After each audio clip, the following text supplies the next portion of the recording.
Hello दोस्तों, मैं सत्यम telecom से गोमती एग्रेरी आज आपके लिए लेके आया हूँ मोबाइल रिपेयरिंग का क्लास 1।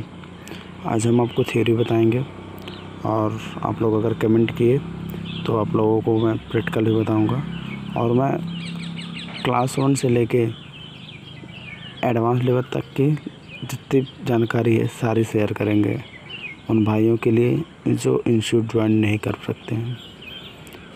तो चलिए दोस्तों, टाइम ज़्यादा व्यतीत नहीं करते हैं और क्लास को आगे बढ़ाते हैं। दोस्तों, उसको पहले आप सभी से अनुरोध है कि आप लोग मेरे चैनल सत्यम टेलीकॉम को सब्सक्राइब करें, लाइक करें और शेयर करें और अधिक से अधिक कमेंट करें। दोस्तों, यदि मेरी सब्सक्राइबर 2K 10 दिन के अंदर हो गए तो आप लोगों को मैं एडवांस लेवल तक की थ्योरी और प्रैक्टिकल वीडियो के माध्यम से यूट्यूब पे डालूँगा। तो चलिए क्लास शुरू करते हैं। दोस्तों, मोबाइल रिपेयरिंग हमें करना है तो उसके बारे में पहले छोटी छोटी चीज़ें जान लेना चाहिए। तो वो इन्हीं छोटी चीज़ों में से एक है कि मोबाइल किसे कहते हैं। कोई आपसे क्वेश्चन कर सकता है, जैसे आप मोबाइल बना रहे हो, कोई क्वेश्चन कर सकता है यार मोबाइल क्या होता है, मोबाइल किसे कहते हैं। तो दोस्तों, मोबाइल वह उपकरण है जो बिना किसी वायर के, ये केवल विद्युत तरंगों के माध्यम से किसी भी आवाज़ को एक स्थान से दूसरे स्थान पर आसानी से भेज सकता है, उसे हम मोबाइल कहते हैं। और दोस्तों, फिर आता है कि मोबाइल कितने प्रकार के होते हैं। तो मोबाइल दोस्तों 2 प्रकार के होते हैं, GSM होता है और CDMA होता है। GSM को हम बोलते हैं ग्लोबल सिस्टम मॉड्यूल और CDMA को बोलते हैं हम कोड डिविजनल मल्टीप्ले एक्सेस। दोस्तों, अभी तो मोबाइल की छोटी मोटी जानकारियाँ थी। उसके बाद क्या होता है दोस्तों, मोबाइल बनाने के लिए हमें किसी टूल्स की ज़रूरत पड़ेगी। तो सबसे पहले हमें जो टूल्स की ज़रूरत पड़ती है वो मल्टीमीटर की, क्योंकि बिना मल्टीमीटर के आप ना तो वोल्टेज चेक कर पाएंगे ना किसी कंपोनेंट को चेक कर पाएंगे। तो उसके लिए हमें मल्टीमीटर की ज़रूरत पड़ती है। तो दोस्तों, मल्टीमीटर भी चलिए जान लेते हैं कि कितने प्रकार के होते हैं और किसे कहते हैं। मल्टीमीटर वह उपकरण होता है दोस्तों जिसके माध्यम से हम इलेक्ट्रॉनिक असेंबली कंपोनेंट, विद्युत धारा, AC DC को जांच परख कर सकते हैं कि कौन सा कंपोनेंट शुद्ध है, कौन सा कंपोनेंट अशुद्ध है। इसे सरल भाषा में ऐसा भी कह सकते हैं कि कौन सा कंपोनेंट खराब है या कौन सा कंपोनेंट सही है। और विद्युत धारा को भी हम मल्टीमीटर के द्वारा नाप सकते हैं। अब दोस्तों आती है मल्टीमीटर कितने प्रकार के होते हैं। दोस्तों, मल्टीमीटर 2 प्रकार के होते हैं, एक एनालॉग होता है और एक डिजिटल होता है। दोस्तों, ये थी तो मल्टीमीटर और मोबाइल की जानकारियाँ। उसके बाद दोस्तों अब मल्टीमीटर भी हो गया, मोबाइल के बारे में छोटी मोटी जानकारी भी मिल गई। अब बात आती है सर्किट। बिना सर्किट के तो मोबाइल PCB या किसी भी इलेक्ट्रॉनिक पार्ट की कल्पना ही नहीं किया जा सकता। तो दोस्तों, इसमें सर्किट क्या बनती है उसको चलिए देखते हैं। दोस्तों, सर्किट कितने प्रकार के होते हैं।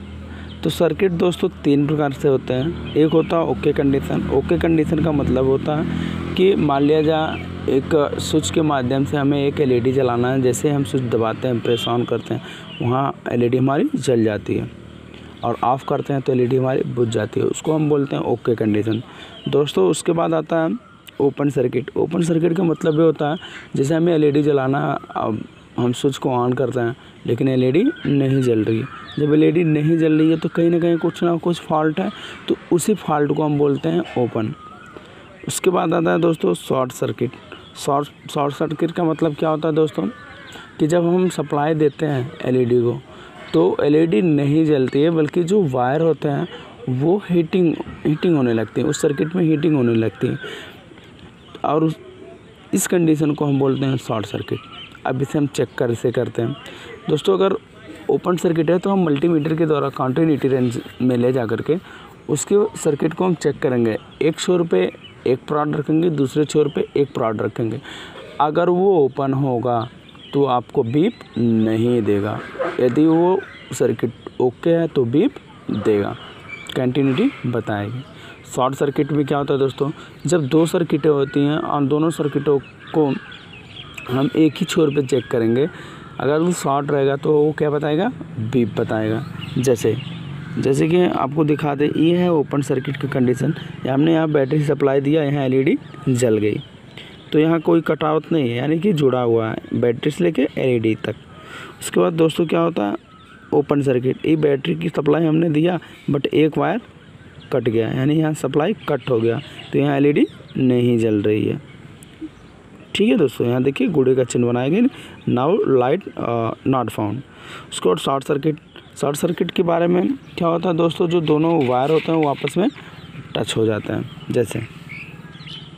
जैसे देखिए बैटरी की सप्लाई हमने एलईडी में दिया, लेकिन ये वायर और ये वायर क्या हो गए, आपस में सट गए। इसको हम क्या बोलते हैं, शॉर्ट सर्किट। अब दोस्तों बात आती है मोबाइल फ़ोन के मदरबोर्ड में क्या लगा होता है। क्योंकि हमें मोबाइल बनाना है ना दोस्तों, तो उसके लिए हमें क्या देखना है कि मोबाइल फ़ोन के बोर्ड में क्या लगा होता है, क्या क्या चीज़ें होती हैं, आखिर हम किस पे काम करेंगे, तो इसकी जानकारी हमें होनी चाहिए, जो आजकल के टेक्नीशियन को संभवतः कम ही मालूम है। तो दोस्तों आज ये देखते हैं कि मोबाइल फ़ोन के मदरबोर्ड में कौन कौन सी चीज़ें लगी होती हैं। तो मोबाइल फ़ोन के पीसीबी में दोस्तों क्या होता है, पीसीबी को हम बोलते हैं प्रिंटेड सर्किट बोर्ड में 3 तरह के सामान लगे होते हैं, जिस पर एक टेक्नीशियन कार्य करता है। कहने का मतलब यह है दोस्तों कि जो मोबाइल फ़ोन की पीसीबी होती है उसमें 3 चीज़ें होती हैं, जिस पर एक टेक्नीशियन, मोबाइल फ़ोन का टेक्नीशियन वर्क करता है। और क्या क्या है, कंपोनेंट है दोस्तों। हाँ, कंपोनेंट जैसे कैपेसिटर, डायोड, कॉइल, रजिस्टर आदि, ट्रांजिस्टर, ये सब कंपोनेंट की श्रेणी में आते हैं। उसके बाद दोस्तों क्या होती है, जो कंपोनेंट लगे होते हैं वो किसी न किसी टिप्स पे लगे होते हैं। तो दूसरा काम क्या है दोस्तों, टिप्स, जैसे कि ईयरफोन का टिप्स, जो हम ईयरफोन कनेक्टर लगाते हैं उसकी टिप्स, ईयर स्पीकर की टिप्स, रिंगर की टिप्स, एमएमसी की टिप्स, सिम कार्ड की टिप्स, डिस्प्ले की टिप्स आदि। दोस्तों उसके बाद आती है आईसी।